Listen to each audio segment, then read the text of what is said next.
What's up, everybody? It's been a long 2 weeks without your boys, Maddie, Dales, and Pove. What have y'all been up to? We've been all over, but tonight we're back. We got a good conversation for you. We're going to talk about the dark horse for the Flyers coming out of training camp. Is it Alex Bump? Is it Jetlachenko?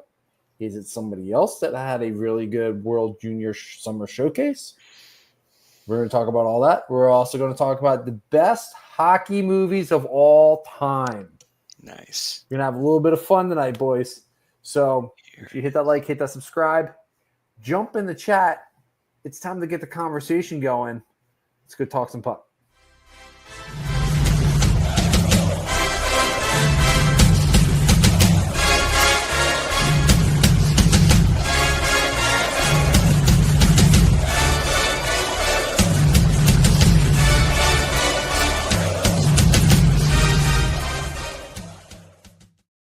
Welcome, ladies and gentlemen, to a brand new edition of A2D Radio's Flyers Talk. We are live on A2DRadio.com, and the reason I said A2D before that was because I almost said Hockey Happy Hour. And we are brought to you by none other than Specialized Physical Therapy, the doc, Dr. Paul Vidal. If you have any aches and pains, go hit up the doc. You will not be disappointed. If you have any aches and pains, any type of problems, go see him. Well, okay, maybe not mental, but still, who knows though?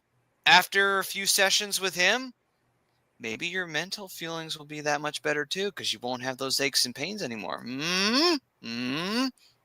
Stole my thought. There I was going to say you the go. same thing. You're not thinking about that pain anymore. Clear headspace. Feeling good. Yeah, if you feel good, you look good, and there you go. It all takes care of itself. All right. So the doc, Dr. Paul Vidal, Specialized Physical Therapy. The poll question for today is Alex Bump is the biggest dark horse to make the Flyers roster out of camp. Agree or disagree? Obviously, as always, so many prospects that the Flyers have sitting in their pipeline right now, and Alex Bump is one of the big ones that have been rolling up into the stratosphere recently. So the question is, gentlemen, do you believe it? Do you think that this is going to be a dark horse candidate? Do you feel as though that this young man has the ability to make an impact here come training camp time? Take it away. I think he definitely is the best choice. I think he's probably the choice that makes the most sense. I don't think Jetlachenko is a dark horse. I think he's a lock to make the roster this year. I think he's really showed off that, he did need a little bit more seasoning in the juniors, but he's pretty much ready for the NHL. He's at the age where if you send him back to juniors, you're not really going to do any good.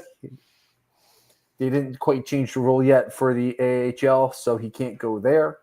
You're kind of stuck between a rock and a hard place with Jetlachenko. So I think he definitely winds up on the NHL roster. I think he's going to be your 2C at start of the season. And then with Alex Bump, he had a really good developmental camp. He was definitely clearly the best guy on the ice the entire time. He definitely took his game to a whole new level. I think he's the guy. One other guy to keep an eye out for is Jack Berglund, who had a really, really good summer showcase for Team Sweden. Sure that he took his game up to the next level. There was a lot of concern about him when he was drafted, especially his skating. His skating seems to have drastically improved. He looks like he's taken the steps in the right direction as far as his development goes. So he might be somebody who could wind up on a short, extended training camp just to get an extra look. But I don't necessarily see him lasting the entire season with the Flyers. But I think Alex Bump has to be the guy to me. I mean, again, you're thinking Emil Andre is probably getting a roster spot. Bonk, depending on how many minutes he's going to be able to get, possibility. But to me, I agree. It's Alex Bump. Okay. How do you feel, Robbie? You think Bump's got that dark horse talent going?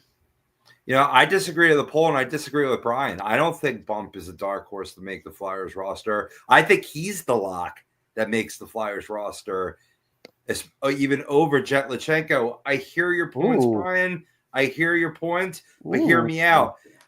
We got to focus on Forrester's health right now. That status is up in the air. But even if Tyson is ready to start the season, or he's only slightly delayed, if Talk does indeed intend on playing Zegras at center ice, we need Bump's left wing prowess, especially if Forrester's going to miss some time with the inflammation in that elbow.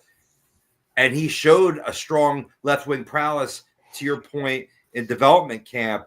I think if Zegras plays more on the wing, then I could see Jet or even Denver Barkey making the team over Bump. Maybe 2 of the 3 make it with strong training camps. And I could see that too, Brian. Maybe Jet and Bump. But I think there's a left-handed need, right, to match the strength of this team, which is the right wing. And you could even potentially make Christian Dvorak a healthy scratch 13th forward. I know he's a new signing, but he's 1 year, $5.5 million guy. You can have him for insurance, for health, but also to rest players young like Jet and Alex Bump, like we saw with Jet initially last year. True. Maybe that could continue to be the plan. But ultimately, right now, based on team news and what's going, I give Bump the bump. Bump. Good point. Okay. Good point. I swear. So are you going to put yourself in the box on that one there, Robbie? Yeah, I'm going to the box. Brought up a great point, though. He, this is why I love Robbie. He's not afraid to disagree with me. He brought up a great point, though.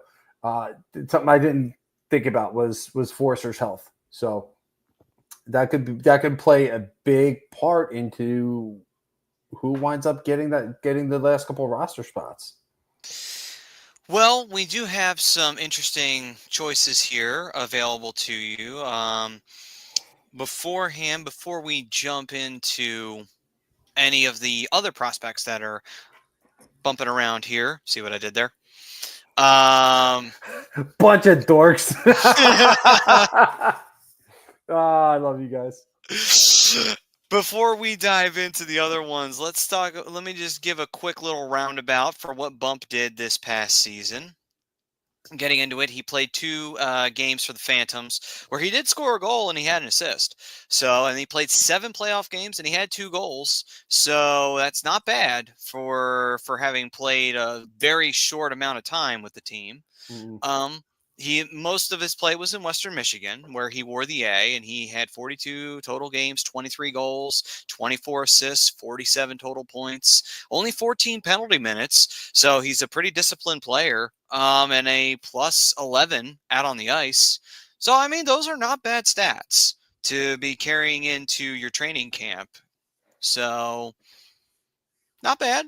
Not bad at all. Not bad at all. And that's something that the Flyers really need is a young player who keeps his emotions in check and knows how to play a very strong defensive side of the puck, which I think is something that is a huge benefit of Alex Bump. Jetlachenko, that's one of his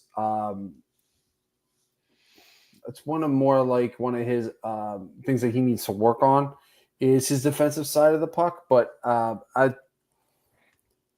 be honest with you, I think that could hinder Jetlachenko right now, but that doesn't necessarily mean that it's a lock for him to not wind up in the NHL this year. But it's definitely something that hopefully he's been working on in juniors and in developmental camp, and hopefully can get him to that next level and get on par with Bump to be a little bit more disciplined on the defensive zone.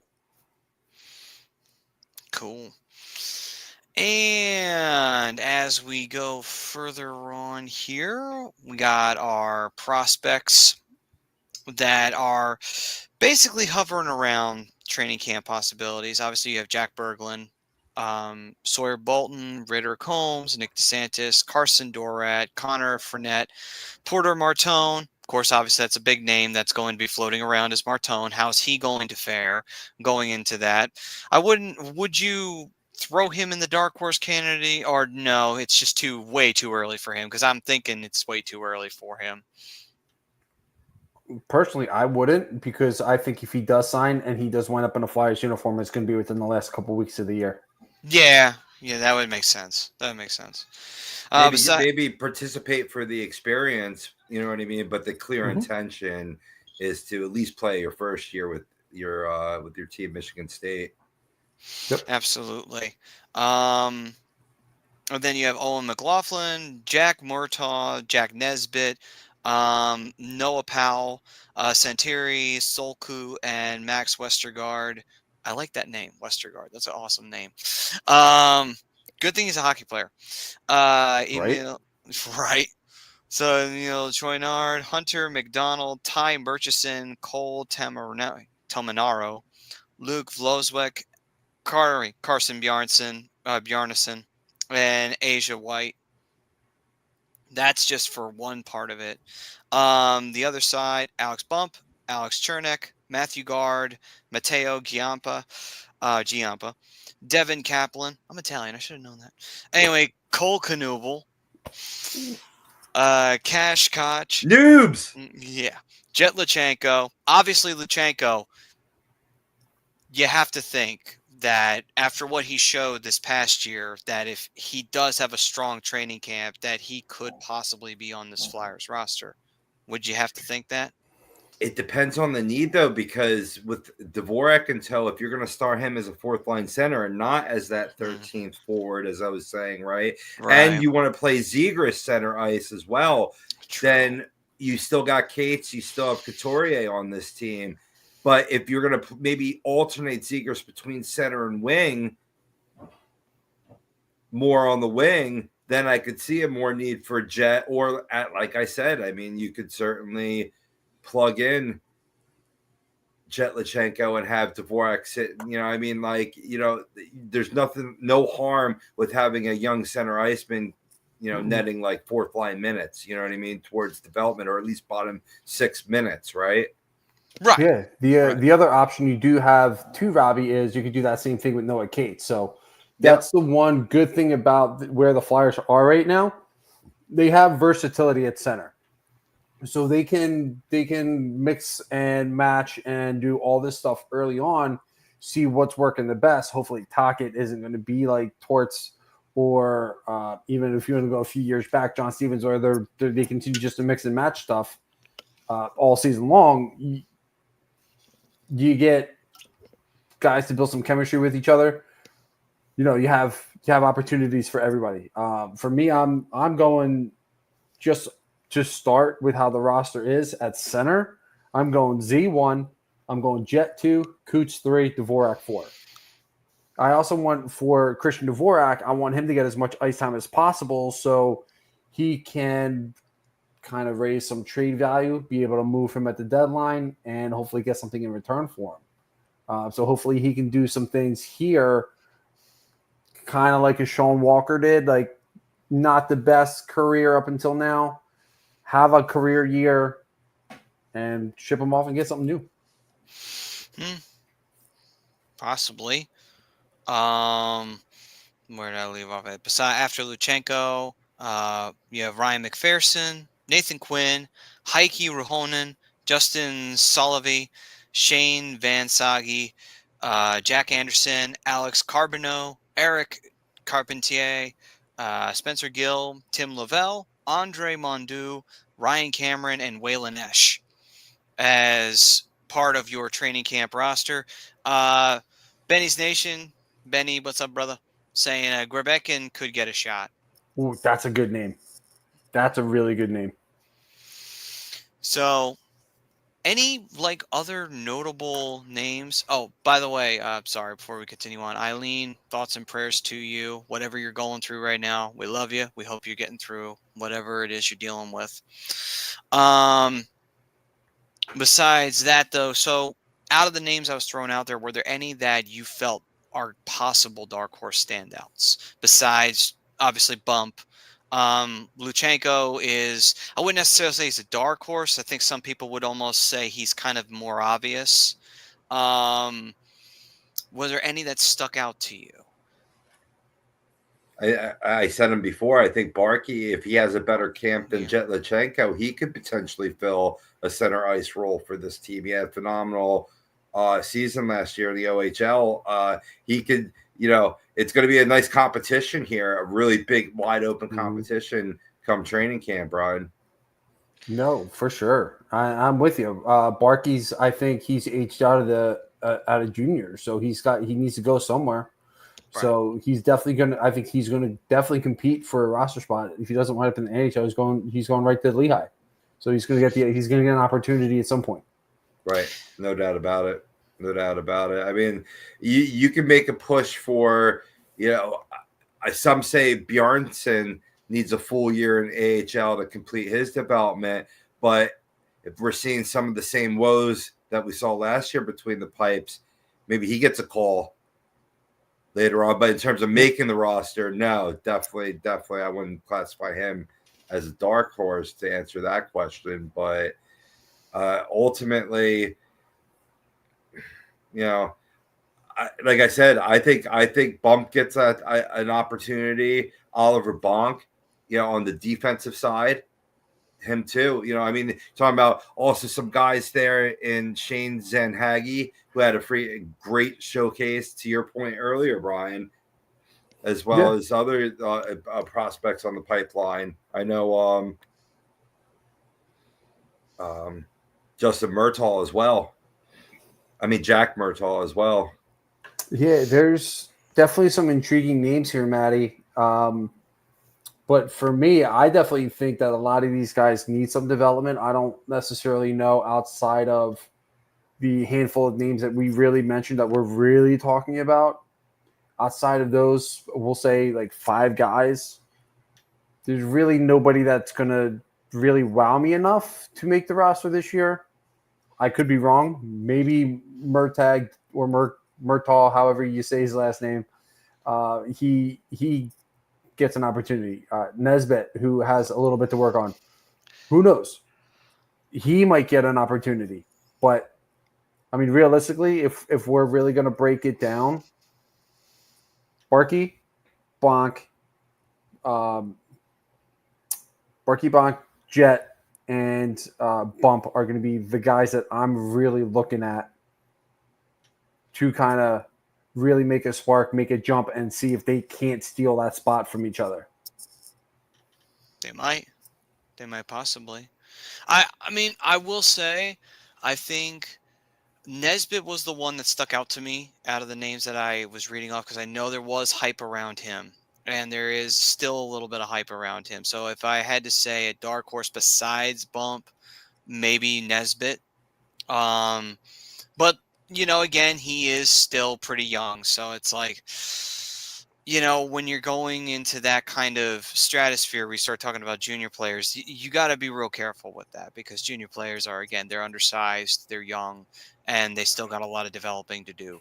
So, don't get me wrong, you get a surprise every now and again. I mean, again, I still say right now, Luchenko was a massive surprise last year. It just came right the hell out of nowhere. Junior player. He played professional hockey games last year, pro level, not AHL. He was in the NHL for a short period of time. It's like, that's pretty damn impressive. And he looked good while he was up here. Sure, got tired there towards the end, but that's okay. It's going to happen. But he looked good though when he was here. So again, though, that's kind of an exception to the rule in that sort of circumstance. And there's always going to be one. Right. But Barkey, Bonk, obviously, Grebekin, like was being said by Benny, these are guys to look at definitely as well. I definitely think that, with the young talent that we have, what's up, Mike? With the talent that they have in this young prospect pipeline, it's like, it's an exciting time to see where the Flyers are going towards the future. I think that sometimes we get so caught up a little bit too much in the season results. Sometimes we got to forget that a little bit. It's just like, put the season out of your mind. Think about all the young players that are right here that we haven't even seen yet. And we might see some this year. Like we were saying, Barkey, Who knows? Maybe Bonk might surprise us and pop up. It's just we gotta let's be happy and excited for these young players that are going to be possibly wearing that orange and black in NHL games, not the orange and black of the Phantoms. So, real quick before we move on, Mhm. I want to give a quick shout out to Oliver Bonk and any of the other guys who participated in the Checking for Charity tournament over the weekend. Shout out to everybody, NHL to men's league players. Always a phenomenal tournament over the weekend. Wish I was here. I was in North Carolina during the whole thing, but it's always a great tournament. It's always a great turnout from guys participating through the tournament to people coming out to watch the games and stuff. So it's always a good time. So shout out to anybody who's played in that tournament over the weekend, whether this year is your first year or you've played in years past. Tip of the cap to those guys. Some stick taps as well. Always a great tournament. Checking for Charity always does a great job, and there's always a bunch of NHL guys who wind up playing in that tournament as well. So it's a really cool opportunity for some of these guys to really show up and show out a little bit for a bunch of their charities. So good for them. Absolutely. Yes. Good for them always. Big ups to all of them for participating in that event and reaching out for the community. Good for you guys. Eileen, here, I got an idea of what John LeClair's doing these days. He's just chilling right here. See? Oh God, that's supposed to be John LeClair. Yeah, apparently with his USA jersey. Oh Lordy. I only paid like $2 for him at the Berlin Mart, so I'm not too upset about it. But Eileen, the real answer to that is the less creepy answer to that is going to be he's a special advisor for the Philadelphia Flyers. So that's awesome, and that's exciting to see him come into the organization. So big hope for him moving forward in the orange and black side in the office side of things. What's up, Greg? And Greg? As we move forward, before we do, was there anything else we want to talk? Robbie, was there anything else you wanted to talk about Dark Horse wise? I mean, there's some character guys. I mean, we Brian talked about Emil Andre. I think he's a shoe-in, but I mean, there are some character guys that can make pushes. Like I think there'll be strong AHL players, but Tumala, Jack Berglund, right? They have really good depth at the AHL to where, let's say there is underperformance with some of these kids under the bright lights. Let's say there are injuries. So there's a lot that could happen between now and training camp. We're obviously here talking on August 12th. But I mean, for right now, as of today, you got to look at finally seeing what this prospect pool is capable of. Absolutely. Yeah. And we got about a month until camp opens up too. So, right. It is a little early to talk about, and I'm sure we'll have this conversation again at some point. But I mean, as of right now, to me, there's 5 guys, 2 of which are, to me, are shoo-ins. I mean, Robbie has a shoo-in too. It's not the same guy, but that's okay. That's okay. It's a fun conversation to have right now, and just to kind of see where guys are, and who knows, it's one of those guys whose name we didn't recognize, or one of those guys that maybe we think isn't quite ready yet might be ready. So we'll never know. Time will tell as training camp goes on. To Benny's point earlier, you could also look at a Carson Dorwit filling a 4th line role for this team. We saw at the very tail end of last season. So you got Rodrigo Abels is like I said, there's a lot of character depth guys that could supplement the young kids, and so that's a nice mix. It's a lot of fun things Todd can go into the laboratory with. come out and Right. spew out some lines. Come up with the perfect formula for chemistry, as they say. Yes. Mike, I think we're in agreement. Barkey has a very good shot of making the team, if not permanently for the season, but I think we could say he'll get his shots. If not for like an extended period of time, he will definitely have his appearances. Yeah, he's got his opportunity this year. Again, Mike, I know you're just tuning in. You know, he's out of juniors. He's aged out. He's got to go somewhere. If he doesn't make the Flyers, at least he's going to be in Lehigh. So something to look forward to. Yeah. And who knows? I mean, Konechny was in Lehigh for 1 year, and then he came up. And the rest, they say, is history. He's never gone back down since. But I guarantee it's going to really create a healthy competition where the better option steps up, right? And really pushes the best out of these young kids. And then either way, you know, like I said, making an opening night roster does not mean that you don't get that opportunity 12 games in, 30 games in, 84 games in. We're getting higher in games now. I know. It's true. Did you guys see the rumor mill spurning out to a possible expansion again? To 34 teams? Yeah. I mean, we're at 33 now. Yeah. I mean, more. Maybe that might be the reason why they extended it to 84 games, because they were planning on doing an expansion. Maybe. I mean, it can't just be obviously advertising dollars has a big influence to do with it. But same time, it might have also been that reason too, possibly, because they were planning on expanding. Quebec. Oh boy. Could you imagine? Good Lord. I would love to see the NHL expand a little bit more into Canada. I think there's some really good markets up there that the NHL is just missing out on. There definitely is.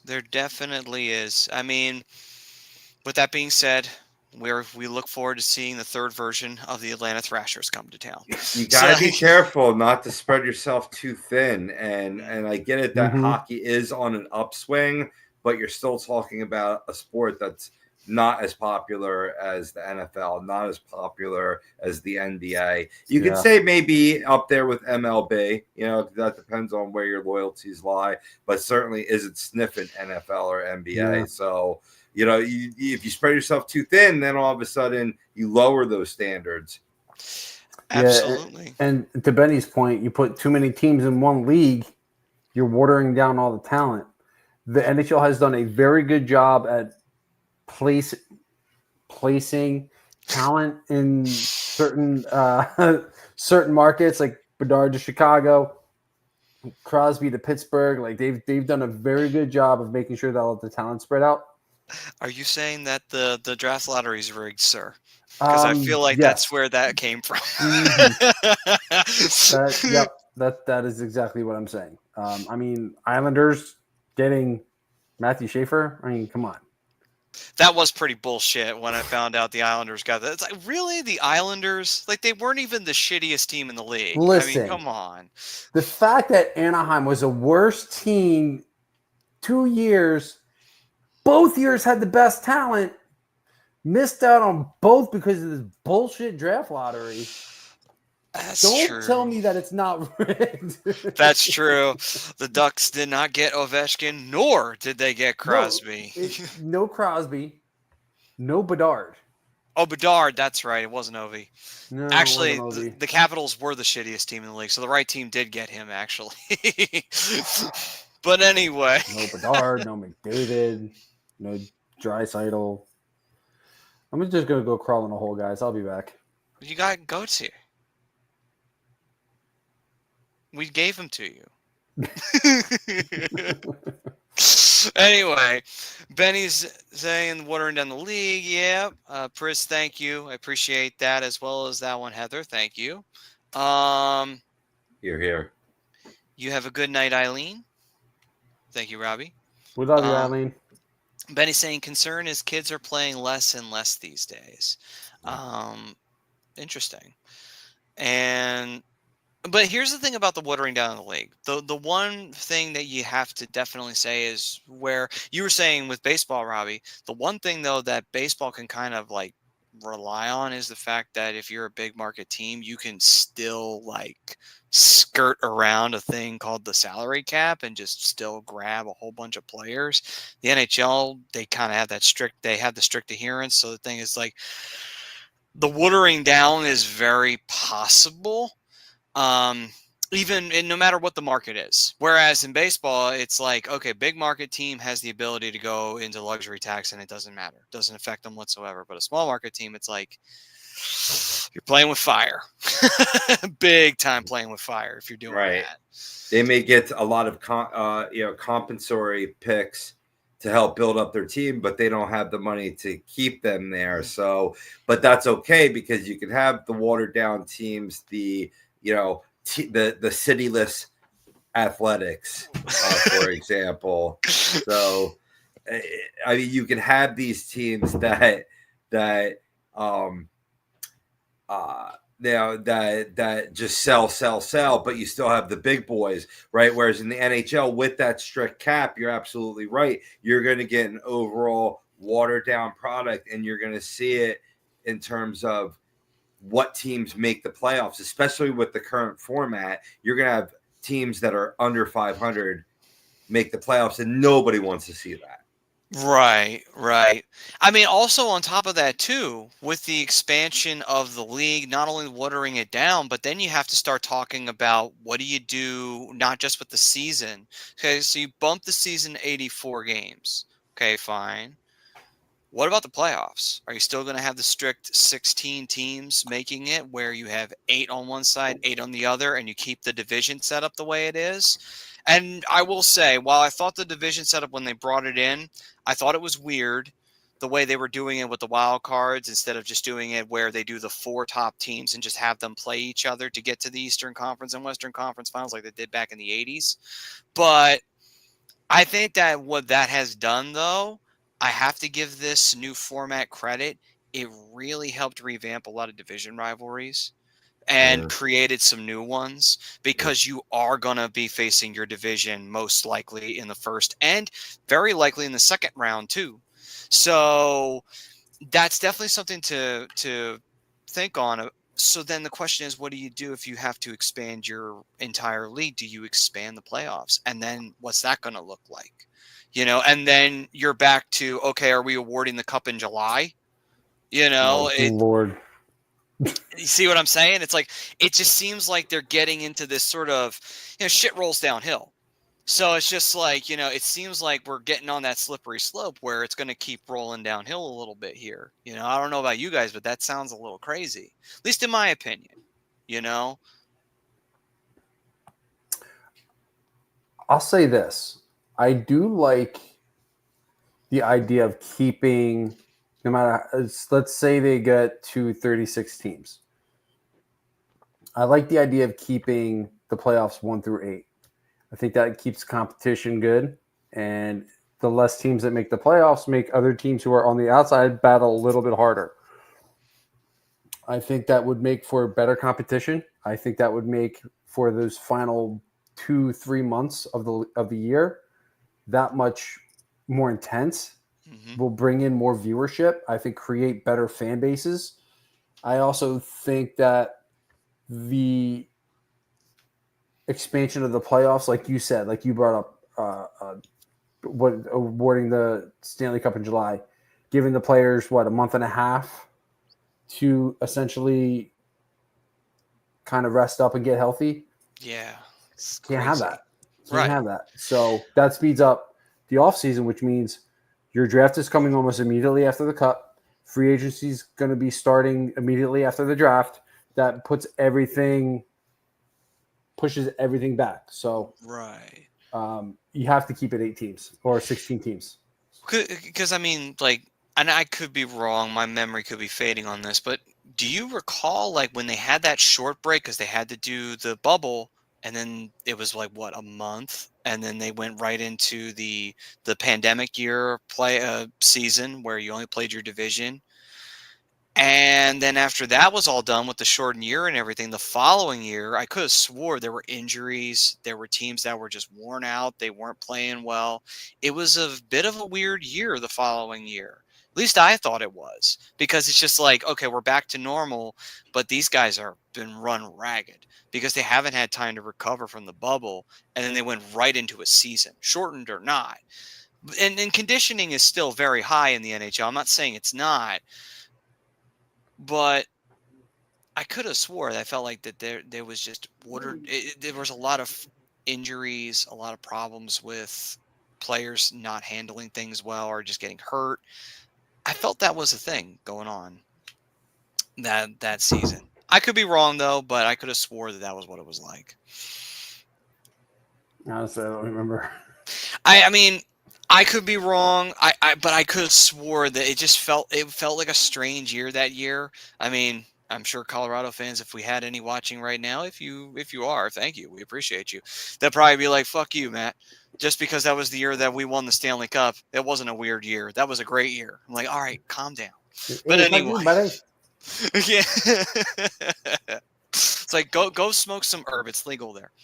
Anyway. Legal here. Yeah, I know. Okay, but it's legal there too. Anyway, I will say. Oh, Delaware's on the list now too. Delaware just legalized it not that long ago. Really? Well, congratulations, Delaware. I only know that because I was listening to a country station and they said something because they were linking it to a song that was about to come on with Willie Nelson.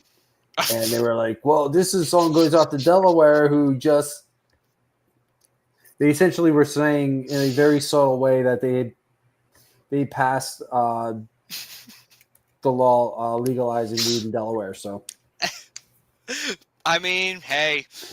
Hooray. Good for them. So. Still, good for them, man. They knew. They understood. They're just like, yep, for you guys, we're going to play a Willie Nelson song.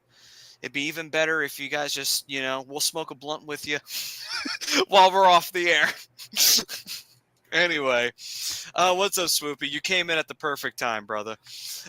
That medicinal or recreational? That's what I want to know. Oh, that's a good question. I did not catch that part. That's a little bit of both, maybe. Medicinal can be recreational. What are you talking about? Yeah, did you not watch that episode of South Park? Some states, it's only medicinal. You need a prescription in order to get it. But other states like Jersey, you could walk into your local dispensary, no matter who you are, as long as you're of age. Just like liquor or cigarettes. So. I actually I actually walked into one for the first time a couple days ago. I was hanging out with a friend, and she was getting some, and I just walked in. And I was like, "This is very nice, beautiful, pristine. Like I felt like I was in a hotel lobby. It was absolutely gorgeous in there. I was like, "Geez, man!" And I'm thinking back to my retail days. I'm like, man, I wish that some of these freaking whoever designed this and whoever cleans this shit, I wish they were like that at the retail places. Good Lord, those were shitholes I worked in. Anyway, they like to keep it comfortable. Keep it comfy. It was cool too. I will say what was cool was seeing through the glass. I'm sorry, guys. I know I'm getting off topic here, but that's all good. I just literally seeing them make the glass bongs. You can actually watch them do it. Like you actually see cool. It was pretty neat. I was watching them do it. I was like, that is awesome. Just fascinating watching him do that. But anyway, I get reels that kind of pop up because I like to doom scroll and I watch weird shit. So we'll just leave it at that. So what actually came up and I thought it was really cool was a glass. What do they call it? A glass blower, glass maker. I think that's what it is, a glass blower. Yeah. So he made a pumpkin. It was like the coolest thing I've ever seen.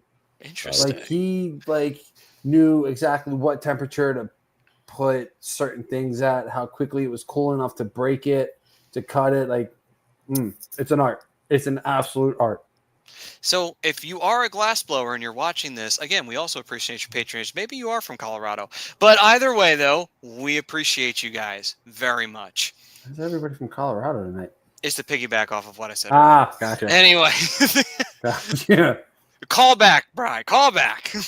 Or for South Who am I Park. calling back? There's nobody calling me. You keep telling me to call back. Who am I calling? I don't know. I thought that you were the man about town. I thought you knew all the hockey shit. So everybody's calling your phone every 5 minutes. Anyway, The opposite. This phone never rings. Kind of peaceful. serene. Mm. Anyway, Zen. Swoopy saying traded for another defender, not meaning a rotation guy, a starter. That is. Who? Who signed? Who traded for who? I'm not sure actually. Flyers are pretty set on defenders. Swoopy, feel free to throw in the name, brother. And Heather said it became legal on August 1st. That's when it happened. She also says that she has a Yes. dispensary that lives 2 minutes for is going crazy. It was packed that day. Oh Jesus! And recreational was apparently the answer. It's been medicinal until August 1st. So there we go. Heather had it all laid out for us. Sweet. Perfect. It's always good to know. I might have to take a trip to Delaware. No, but I mean, hey, I don't want to blow up people's spots, so I'll leave it. But I know there's some of our YouTube creators that pretty much finance some dispensaries in their neighborhoods. Pretty much. Yeah. All right. So, gentlemen, let's get into it, shall we? Hockey movie time. So, best hockey movie debate. That's tough because there are some really good ones out there. Spoopy is saying no one in particular. I said they need another one, though. Nah. Not really. I don't think so for one particular reason. Don't forget about Grands. I think that was an under radar signing this offseason. Held Grands, a 23-year-old, good size defenseman that played down in Lehigh and a little bit late in the season. I think he could potentially be that depth defenseman that and blue liner that Swoopy is desiring. I mean, it's either going to have to be working out like that, or else, the criticisms that we're hearing of Briere not doing enough this offseason are going to ring true. But when you're playing, it's not Moneyball, is it Money Puck? You know what I mean? Where you can get value out of these guys, and Grands is definitely one of them. I like his style of play. He's a good stay-at-home defenseman that can support some of these guys that are more offensive, have a more offensive prowess. Yeah, for I mean, sure. And then on top of it too, real quick, Maddie, before we jump into the conversation here, sure. You look at their relatively young defense, right? Sanheim, Drysdale, Sealer, Andre. You plug a couple other guys in on the back line. Risto. You don't want to block. You don't want to clog up too many lanes for these young guys to get an opportunity to play. We'll see where they are come the trade deadline. Maybe they add another defenseman depending on where they are in the standings at that point. But for right now, Flyers have to rock with what they have so they have an opportunity to get these young guys some playing time, get these young guys some minutes so they can see where they are in the rebuild.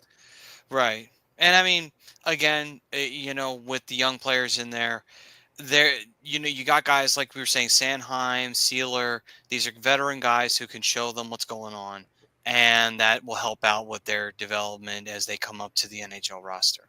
So it's, again, with what they have right now, I think it's not perfect. It's not ideal, but it's fine for what they need to do right now. Where they're at right now. Doesn't mean it can't get better. Just right where you're at right now. It is what it is. I'm looking through this list of hockey movies. Sudden Death with Jean-Claude Van Damme. I forgot about that movie. That's an honorable mention. Oh man, very honorable mention. And just shout out to not only the Jean-Claude Van Damme film fans of the world, but also to Luc Robitaille, who was in that one. Lucky Luke. They filmed that entire movie during that game, right? Like that was actually happening. What, it was a Stanley Cup final game that was going on? It was an actual Wow. Stanley. Yeah, it was the Blackhawks and Penguins, right? Yeah. Yeah, that entire Stanley Cup that was actually happening while that movie was being filmed. That is crazy. That's crazy. So when you see them splicing the clips of them playing, that's the actual players on the team. That is Mhm. crazy. Nice. So there you go. Fun fact. That is a fun fact. I did not know that. Thank you, Swoopy. And he agreed with you, by the way, Bri. Damn right. No, I'm just kidding. So, another good film.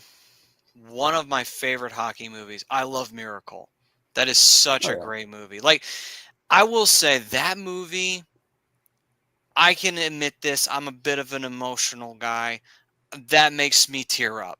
That is such a prideful movie to watch that. I Mhm. watch it not even during the winter. I'll watch it during the July season for the patriotic movies. It's on the patriotic movies list right there, Miracle. Yeah. Yeah, for sure. For sure. It is that one that gets you fired up, especially when you think about Herb Brooks no longer being with us. And it's like now that movie just is like an eternal eulogy to the man, and what he accomplished with that 80 team and every one of those players as well. So it is cool. It definitely, if it doesn't pull at your purse string, get the tear ducts flowing, or at least get the hairs on your back of the neck standing up, you have no pulse. Maybe you should check in somewhere else. You know what I mean? But my favorite scene in that entire movie, and it does exactly what Rob just said. It gets the hairs on my arms and my neck just straight up. When he goes into the locker room at intermission and basically starts breaking the balls of one of the players that's hurt. He's got ice on him. The doctor says, I can't play. And he basically called him a quitter and got him and that team going. Gives me chills every time. Like that scene alone just gets me going. It gets me fired up. I'm ready to run through a wall after that. Yeah. I have a similar one, but a different scene in the movie when they're playing Sweden, first game in the Olympics, and they're just playing like shit. And he walks right in there. He's like, "Who are we playing today?" And he's like, "Sweden." Yeah, Sweden. Goddamn Sweden. And he just takes the table and just hurls it right across the room in the Olympics, and just yelling at the top of his lungs like, "Woo!" Damn, like that would terrify me enough to say, okay, I gotta score like 3 goals because I don't want Irv to skin me alive. Like, I'm going home in a body bag. But yeah, that to me is right up there with one of the best of all time. What about you guys? Let's throw one out there. Oh, a big topic of debate with the polarizing Happy Gilmore 2 that came out. Either you loved it or you hated it. I immediately loved it. I thought it was such a great tribute to the original, but I can't say it's a hockey movie. It's so much more immersed in golf anymore in the sequel, but the original was a hockey movie. You look up any list, it's a hockey movie. It's a hockey player who plays golf. But a little known fact, it was referenced after he showed the alligator head to Chubbs and he fell out and died. And his dad died by getting hit by a hockey puck. I hope, if I'm spoiling this for anyone, I don't think it's going to be that big of a spoil because it's a silly movie anyway. And it's in the first 4 minutes of the movie that you discover this. But in the original, he goes to Virginia and he said, anybody that gets close to me dies. If I were you, I'd run. And lo and behold, she gets hit by the golf ball and gets killed in the first 4 minutes of the movie. So you can say it's all silly and dumb, but it was written very well for those little Easter eggs that you could find throughout the movie. I forgot about that line. Interesting. Yeah. You know what? That means that they really took they actually took time to go back to the and John Daly was fantastic. Oh, he was phenomenal in that. The entire movie, he had me dying. He was looking in all the spots for all the alcohol. He's drinking the hand sanitizer. Oh, I will say Happy Gilmore. I did a spit take to Happy Gilmore. Uh, I remember it. My brother was watching it. I had a glass of Coke and I was drinking it right at the time when the alligator eats the ball. And you just see Happy Gilmore charging down the hill. He's like, "Give it back! Give it back, you dirty bastard!" And I spat right there after he said that because I did not expect him to say, buddy. to say Yeah, that. buddy. Yeah, buddy. Yeah, buddy. Oh, Classic. what a great Classic. film. Classic. I wouldn't say my favorite hockey movie on because I am a hockey guy. It needs to be a little bit more reference than that, but definitely I especially with the sequel now, it was a nice bookend on that, just a beautiful bookend on that, and I know I'm one of the rare birds that are preaching that out, but I don't know. I mean, in terms of my favorite one, I know I've said in the past, Mystery Alaska is always one of my favorite hockey movies. But have I watched that probably since we maybe last spoke about all-time greatest hockey movies on this show? Probably about a decade ago. No, I have not. But what movies I have watched, Maddie, you mentioned one, Miracle, right? And another one that I've watched is Slapshot. And so I think I'm abandoning as good as Mystery Alaska was, and it was just in terms of that grassroots hockey feel and the story of the New York Rangers come into some play pond hockey, and that was the basis of what we saw in the Winter Classic and the Stadium Series that we've been seeing. Right, I think the movie kind of spurred the thinking blocks there, but Slapshot is just OG original awesome hockey movie. It is such a fun movie, so quotable, and on top of that, just you want to know what hockey was like in the 70s, I give you Slapshot. That is the 70s hockey. Yeah, for sure. It's raw. I mean, you got the Hanson. Well, I can't say twin, the triplets. Listen to the fucking song. Right. That was great. I love too that in between games, what they would do to fucking pass the time was play with toy cars. I just thought that was hilarious. That they're just complaining. It's like, "Oh, what did you do? Look, you broke the damn car." And they're just talking to their Canadian moose-like accents. It was hilarious. It was just great stuff. Mine's a little bit more under the radar, but obviously, being of the age that I am, growing up watching the Mighty Ducks, and obviously that's always going to have a special place in my heart. But now I watch that movie and I pick it apart and I realize how terrible they are.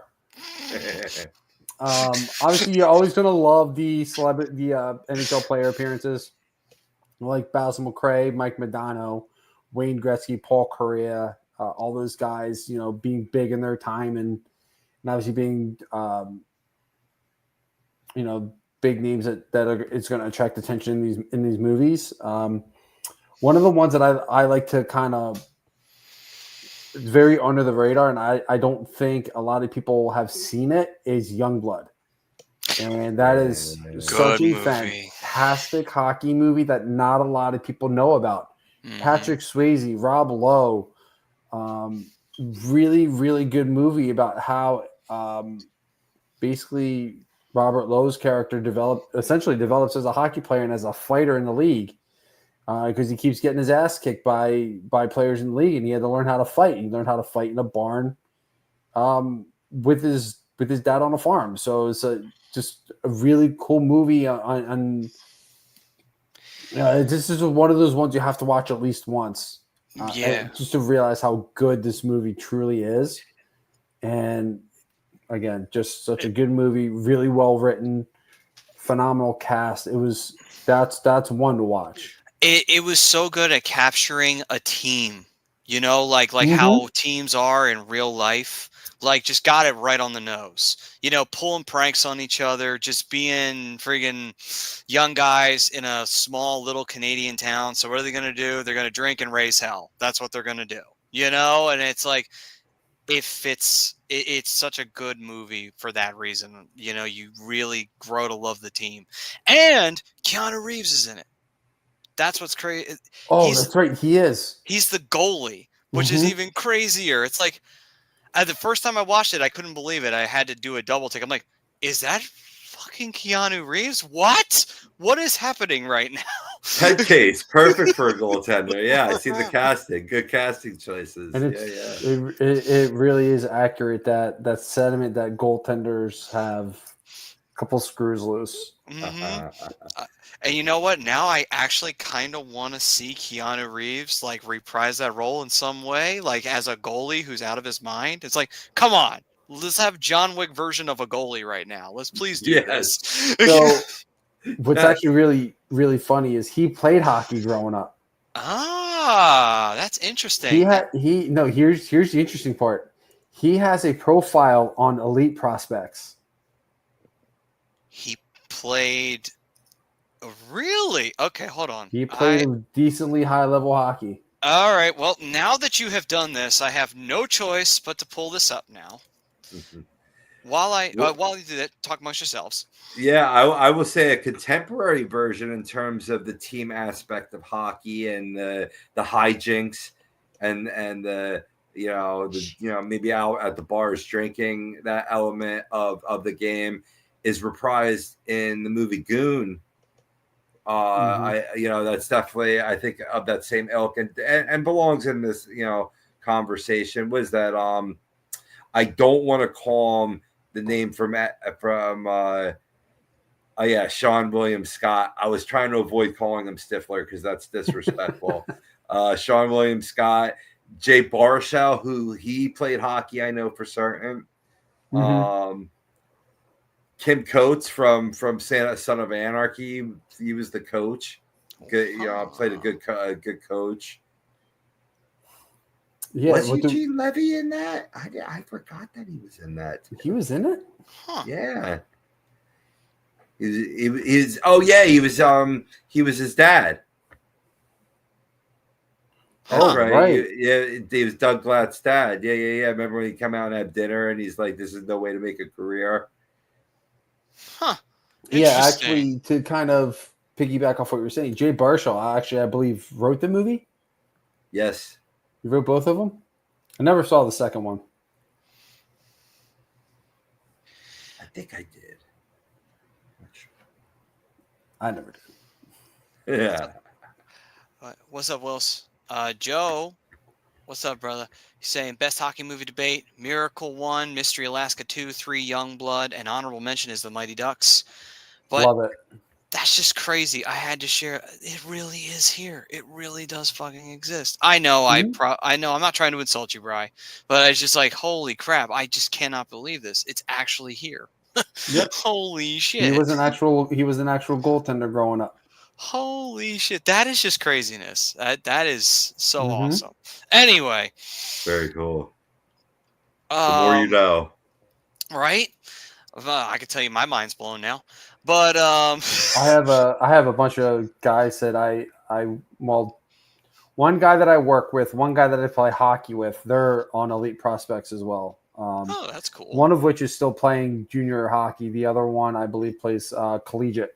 That's cool. Yeah. Nice. Good for them. He does a lot of training with the Flyers as well. Nice. That's awesome. Well, hopefully that pays dividends for him. But I'm with Joe. I like his top three.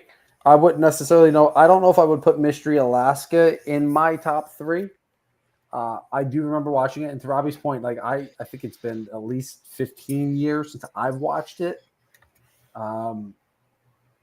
It's still a superb movie. I think Russell Crowe is phenomenal in it. I think the entire cast was phenomenal. Great purpose of the movie, but Miracle, Youngblood, and I would probably put the OG Mighty Ducks as my top three.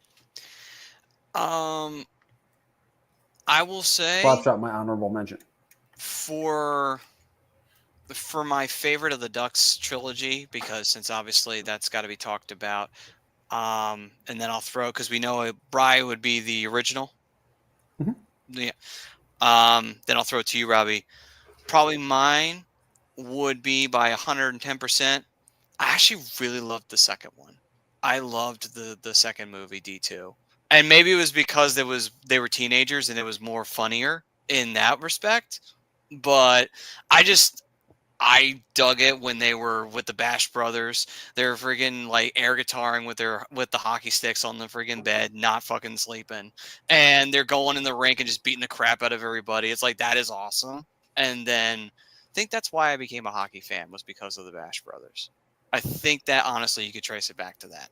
But besides that though, I liked, even watching it recently, I love Gordon's like arc where he goes through this whole, like, it's not the kids who are going through the issues, it's him who's going through the issue. Now I know he was going through issues in the first one, but so were the kids. It's really just him going through the issue right now, you know? So it shows some development and growth on his part. I do like that aspect of it too. But Robbie, what about you? Out of the trilogy, what one's your favorite? I like D2 as well. I won't Nice. lie. Yeah, Nice. it was Yes. definitely that was one where it was actually, it's rare to be better than the original, but the original set up the basis of it, and like they could do so much more and had much more fun. I think, you know, you can tell there was more chemistry too. So I'm speaking about chemistry. You know, you have that in the movies, so for sure. Absolutely. Yeah, it's just fun stuff. One other movie one movie I want to bring up too, kind of a dark horse movie. I know we're up against it, but one movie I would say check it out. It's on YouTube that you can find. It's called Net Worth. And the reason why I bring this up is it is a hockey movie. It's actually about the very early days of Ted Lindsay trying to organize a union. Again, during a time period where the NHL was run by Clarence Campbell and they do everything to undermine him. Everything they can. And for any hockey historian like me, this is a perfect movie because it just encapsulates the time period. You actually Nice. see what it was like to play back in the original Six era. You see a young Gordie Howe who's this young kid who just wants to play hockey. He doesn't like to ruffle feathers. Ted Lindsay doesn't care. He'll go right up to crap. The name of the best coach of the year award. Jack Adams. Jack Adams. Jack There we go. Adams, yeah. Jack Adams, who was in charge of the Red Wings at the time, just a slimy kind of guy. Literally tries to lowball Lindsay. Lindsay looks right at him. It's like, kiss my ass. Like, pay me what I'm owed. And it's like damn. Like, it's just such a cool like time capsule of what was going on at that time in the NHL and how a union was thwarted against during that time period. It's really cool. That's awesome, man. I just put this on my list. Bam. I just looked it up. 1995 too. Yeah. So is it an actual movie or is it more like a documentary? No, it's an actual movie. It was in that time period, and I believe the guy who starred in Slapshot plays Ted Lindsay. So it's Paul Newman? Yes, I think Paul Newman is playing Ted Lindsay in that movie. It's been a minute since I've seen it, but I watched it and I was like, this is a really good movie. How did this not grow? Like, I think it was made in Canada, so I think that's why it didn't have the same like outreach as say something that was made in Hollywood. But what was it called again? Net Worth. You said it was 1995, right? Yes.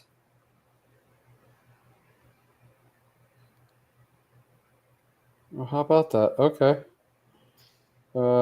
Aidan Devine as Ted Lindsay, Kevin Conway as Gordie Howe. I don't know who any of these guys are. Yeah, I think it was like a Canadian movie, so I don't think it had the same outreach that something like in the States would be made. But it's a really good movie. So if you really want to see like some underhanded things and you get it, I think Michael Ironside was in it. Was he? I think he played one of the original owner of the Chicago Blackhawks. What was his name? I think it was Michael Ironsides, but I could be wrong. I don't know any of these guys.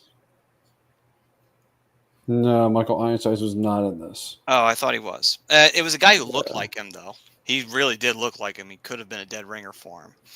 But the point is that like it's such a good movie of just like you find out what the original six owners were like. You find out about their mob connections a little bit, like the two brothers that owned the Red Wings and the Blackhawks. The one who owned the Blackhawks was just an absolute piece of shit. And he actually, and it's true to fact, when he did own the Blackhawks, he actually owned them just for a tax write-off. So that's why the Blackhawks sucked so bad during that time period, because he could give two shits about them. So, it's like, ugh. Anyway, just wanted to bring that up. It's a movie I watched a little while ago. I really liked it. It's a good film if you really want to know what it was like back then, to see what it was like as a player, of what you went through, and without a union, without any safety net whatsoever. It's like it makes you appreciate, especially if you're an aspiring hockey player, makes you appreciate that there's a union now to protect the players. But anyway, I just wanted to throw that one out there before we threw out anything else, before we close up shop here tonight. That's a good one, Maddie. Thank you. I'll go back and watch that. Thank you. Any other films we wanted to throw out, boys? I have a show. It's not really a film, Still. but it's a good show. So, are you guys familiar with the show Letterkenny? Oh, I love Letterkenny. It's such a great show. Watch Shoresy. It's 100 times better. There's a hell of a lot more hockey and a lot more shit talking in it. I thought Letterkenny was a little dry. Shoresy can be, but there's way more hockey in it and keeps my attention a little bit better. But I get an opportunity to watch a really funny show. That basically surrounds basically men's league hockey, and that's essentially what it is.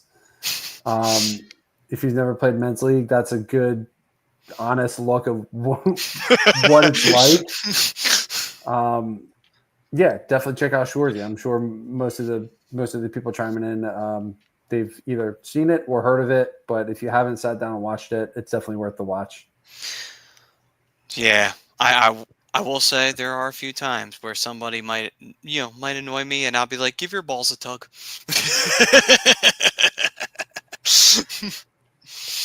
So, all right. I'm not volunteering for that job. You shouldn't. Good. I'm not gonna. Can't make me. Well, I mean, hey, some people do have the $20 it's $20 philosophy. Some people do. Not saying you do, but some people do. Everybody say thank you to the book. I did read somewhere today we're in the era of orange, so. Oh. Interesting. Oh. Hey, anything that puts positive light on the Philadelphia Flyers, I'm good with that storyline. But I don't know. I think it distracts from the team as well. But I like I said, I'm all for it, especially if you're supporting your local area. In case you don't know what we're talking about, on Jason Kelce and Travis Kelce's podcast, of course, Travis Kelce's better half, Taylor Swift, announced her title of her upcoming album. I forget what the title of the album is, but she did declare this the era of orange as a shout out to the Philadelphia Flyers. And she is from Pennsylvania and, associates with Philadelphia. So, hey, I guess it worked one year well for the Chiefs. Didn't work so well last year. Nope. Well, shout out to the Eagles fans of the world and to a lot of the fam here. That was, I will say, I was over at a Super Bowl party. Whew, that was not a game.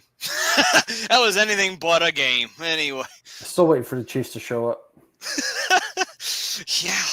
I guess they missed their alarm. Anyway. what happens when you hit the snooze too much. Hey, listen, Hmm. Travis had a reason though. He's too busy clapping that Taylor Swift ass. You know, like he got reasons not to get out of bed. Yeah. I don't know what No, everybody else's excuse is, but you know. especially when he signs a deal for his podcast where he's making $100 million. Like, Uh, you well, really think he cares about football right now? probably not. I wouldn't. You got one of the best jobs in the world with your brother. You're dating probably the most world-renowned pop star in the history of the earth. I mean, arguable with Michael Jackson, but you know, there you go. I mean, I think she surpassed Michael Jackson, unfortunately. even with the legacy, Hmm. really. I think her legacy is still growing. Well, history will I think say. That's the scary it's part. advantageous of being in a different time, in digital age. You can reach so much far. You get so Right. much more of a reach, so much more of a dollar figure too. Mhm. True, true, Yeah, spot on, Rob. true. You know, But but hey, Robbie, did you have one more piece of cinema that you would like to throw out? I mean, I could go lame and talk about The Cutting Edge. That's kind of a hockey movie for those of you old heads out there. DB Sweeney, Moira Kelly. No, not so much. How about Blades of Glory? That could qualify too. Blades. Nah, that's figure skating. Yeah, that's Uh, a great movie though. yeah. Nah. No. I'm more of OG. Like I said, it's for me, it's Slapshot and Miracle. I've fallen out of flavor with Mystery Alaska, but they would have to be in third place, maybe competing with Happy Gilmore, the original. And then, like I said, give a shout out, honorable mention to Sudden Death. There you go. Yeah. What? No Tooth Fairy fans out here? Rock's got enough money. God, no, that movie was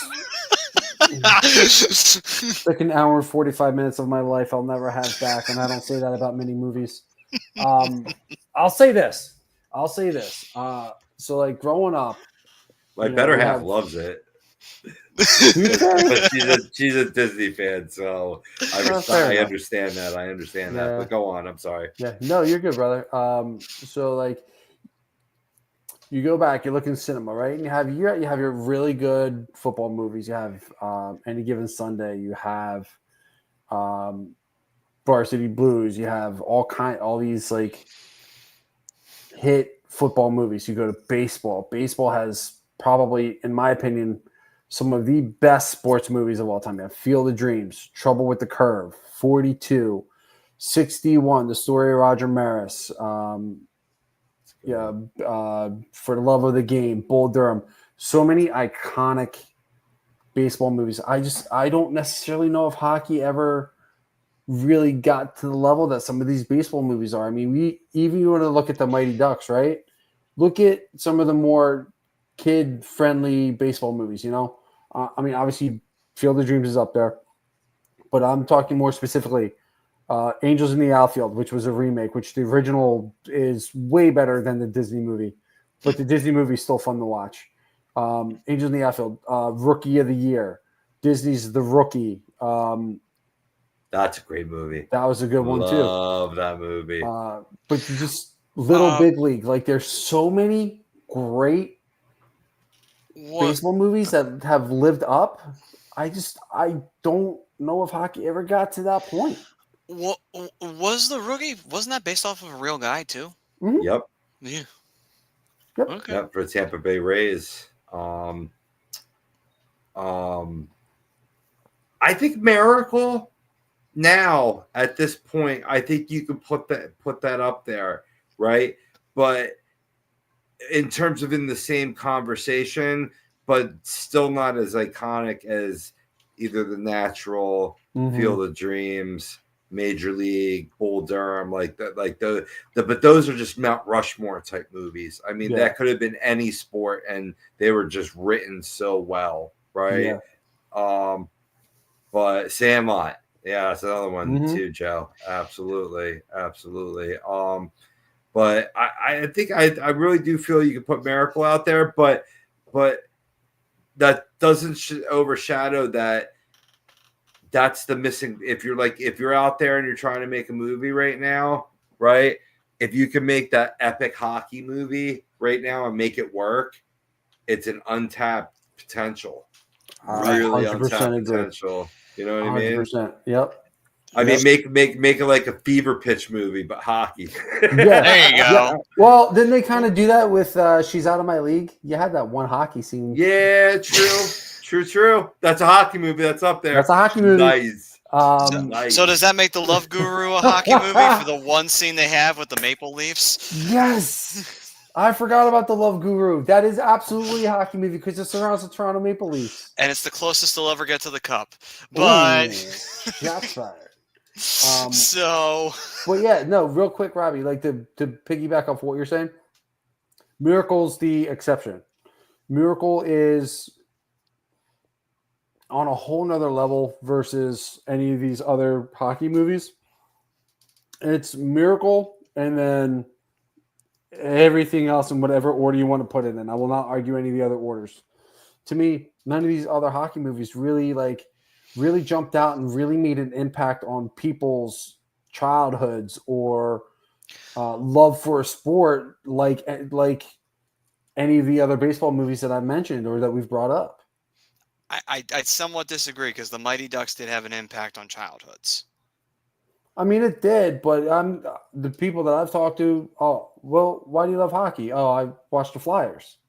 Okay, all right, fine. Like okay, our maybe like somewhere in like our group here, our small generation, our small window of the age group here, maybe because I definitely fall into that. I fell in love with hockey because of that movie, but a lot of these other, I talk to young hockey players all day, every day, and I'll bring them up, and most of them never watched the Mighty Ducks. Oh, they're missing out. They really are missing out. I would hopefully you at least make a recommendation for them to go watch it. I do, and then I always recommend Miracle and a couple other ones. But I will say, before we say goodnight to the fans, Joe's last comment. Joe is great. He's all over this Love Guru stuff right now. It's a really good underrated movie. People just slept on it. I slept on it for a while until I watched it, and I pissed myself laughing. And then what was it? Joe saying, "Whatever happened to Rob Zombie's Rush?" It never happened. It got canceled. He went on to make Lords of Salem, probably the worst horror movie he's ever made. So, but anyway, before we say goodnight, why don't we throw out a challenge to the aspiring filmmakers of the world? We want to talk about making an epic hockey movie that could stand up with Miracle. Let's throw out a topic. What would you want that movie to be? What do you want it to be about? Oh, man, we got homework. No. Let's do it now. Right off the top of your head, what's the one thing you want them to make a movie about that's hockey related? Could be something off the ice, could be something on the ice. What would it be? Damn. I'll jump in and I'll say the 2010 run for the Flyers. That would be fun. Magical. And talking about like making the playoffs on the last day of the season in a shootout versus the Rangers. That whole story. That wouldn't get the mass appeal though. So that would certainly get the appeal here in Philadelphia. But something like that underdog story. You know what I mean? That maybe you could make it based on the Flyers and appeal to the masses. You know, like Invincible, like the Papali story. You know what I mean? Like that. Mm-hmm. You know, that definitely reached out. I wouldn't mind seeing a movie about David Ayers coming in and being the e-bug for the Hurricanes that one night and shutting out Toronto. That would be cool. I think that would be cool. That would be awesome movie. how about a throwback movie to the origins of hockey? And like make it all like authentic and rustic and stuff like that. You know, maybe you could say original six, or even I'm talking, you know, as they create that, you know, the cup and it's just the bowl. Oh, that'd be cool. Like we're talking no, Ottawa that's- Silver 7 era before the Right. original 6 era. Oh wow, Right. that would be Just crazy. seeing like the birth of the NHL. You're seeing like all the guys, all the original brains putting everything together. We're going to call this the National Hockey League. And all the You know, brave like, guys thought- that played with not nearly the protection that they have today. Oh And- yeah, With no rules either, so you could just do whatever you want. And then even piggyback off of that, what about one about Lord Stanley himself? The Yeah. man, the myth, the legend who came over to Canada from England and fell in love with the game, and it became the thing that he was known for. So much so they named the championship after him, for God's sakes. Yeah. You know, that would be crazy. You know? I've already written the opening line to this movie. It's they're closing in on the hit. Sammy Kapanen gets crushed along the boards. Freeze the frame. Freeze it. Cue the monologue. Gee, I bet you're wondering how I got myself in this situation. Let's go back a few days here and we can figure this out together. Oh my god. I will say Joe also threw out a Wayne Gretzky biopic. That would be fun. That would be to fun. see one. And Wayne can be an executive producer to tell you what, you know, would be good to bring up and everything with that. You know, fun stories with the Oilers and Kings and stuff. And he said, I love the 90s Wings versus Avalanche 30 for 30. Ooh, could you imagine them doing a movie on the Wings and Avalanche rivalry? Oh, that would be an epic clash right there. That'd be fun. For me, you know what would be great? A cool historical piece for hockey? The 72 Summit Series Ooh. between the USSR and Canada. Mm. Like, I mean, think about it. It could be right there with Miracle, because it's like, for we have Miracle, Canada could have the Summit Series, because it's pretty much right up there with it. I mean, the only difference was Canada thought they were going to just easily win it, and then they had to actually earn it. So that's the only difference. But I could definitely get behind that. I think that would be a pretty awesome idea. And like you were just saying, Maddie, it kind of opens up the Canadian side of what we have for Miracle, but more for them. Right? I like It'd be fun to do, you know? Just call it Summit. Right? Could be something as simple as that. I wonder. I'm trying to think of who would play Phil Esposito, though. I'll That'd do be it. you'll play Phil Esposito? Okay, that'd be interesting. I have a hefty contract, though, just so you know. I don't come cheap. Yeah, I mean, hey, you're getting Esposito down. You're getting him down. I don't have the hair for it, though, unfortunately, but we got ways. We can make it work. Yeah, you have period pieces. It'll be totally fine. It'll be fine. Yeah, We'll make it work. We'll get a wig team. We got it covered, baby. Mhm. It'd be like Woody Harrelson. You look like you have the hair for days. Low key, one of my favorite actors, by the way. He's good. He's good. All right. So yeah, I think that was a good little fun conversation to end up this one. Fun topic to talk about. Nothing like talking about great hockey movies. Hell, after we're done here, I might just pop on a couple of hockey movies myself, honestly. But great stuff from that. We also had a great talk about the dark horses on the Flyers roster of who could possibly be popping in wearing an orange and black jersey. Damn it, I should have said bumping in. Damn. Oh, well, it is what it is. Anyway. Master of puns. Me. Maddie, you're fired.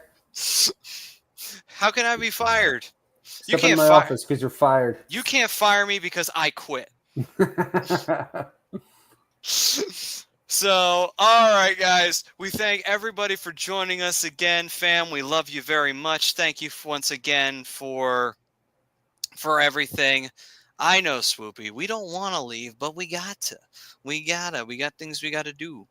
Like, I got some hockey movies to watch. I mean, I don't know what these guys got to do. I have but a life to live. No, I'm just kidding. I don't have a life. Anyway. I'm lonely. I must sleep. I'm old. I can get down for that. So we thank everyone for joining us once again, fam. We love you guys. If you guys want to, please feel free to take that homework with you home. If you got a hockey movie topic that you want to throw out there, feel free to throw it out. Why not? Hell, bring it to us next week. We'd be more than happy to actually throw it up there because it'd be pretty awesome. Anyway, from all of us here, thank you very much. We are brought to you by Specialized Physical Therapy, the doc, Dr. Paul Vidal. If you have any aches and pains, once again, do not hesitate. Hit the doc up. And we will see you next week for another edition of Flyers Talk A2D. We'll see what's going on in the world. We'll see if the Flyers have any surprises pulling up from training camp, or we can still talk about what could be major players as we get closer and closer to the start of preseason. Until then, guys, you stay safe, you stay healthy out there. Peace and love, everyone. We'll see you next week. A2D Wednesday tomorrow night.